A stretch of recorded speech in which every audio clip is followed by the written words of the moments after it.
1 Kings chapter 9. Promise and warning to Solomon. After Solomon finished building the house of the Lord, the house of the king, and everything that else he wanted to do, the Lord appeared to Solomon the second time he had appeared to him from Gibeon. The Lord said to him, I have heard the prayers of the petitions which you have offered in my presence. I have consecrated this house which you have built, and set my name here forever. My eyes and my heart shall be there always. As for you, if you walk before me as David your father did, wholeheartedly and uprightly, doing all that I have commanded you, keep my statutes and ordinances, I will establish your royal throne over Israel forever, as I promised David your father. There shall never be wanting someone from your line on the throne of Israel. But if ever you and your descendants turn from following me, fail to keep my commandments and statutes which I have set before you, and proceed to serve other gods and bow down to them, I will cut off Israel from the land I gave them, and repudiate the house I have consecrated for my name. Israel shall become a proverb and bywording among all nations, and this house shall become a heap of ruins. Every passerby will grasp in horror and ask, why has the Lord done things in this land to this house?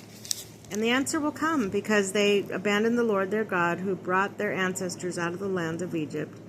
And they embraced their gods, bowing down to them and serving them. That's why the Lord has brought upon them this evil.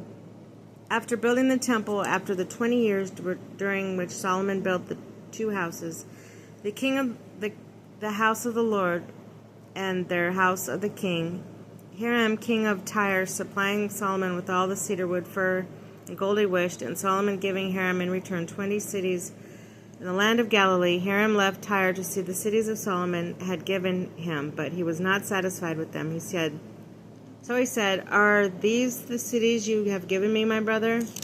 And he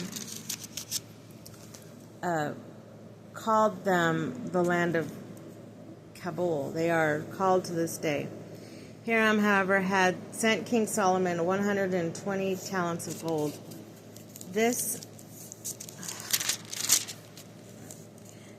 is an account of the conscript labor force King Solomon raised in order to build the house of the Lord.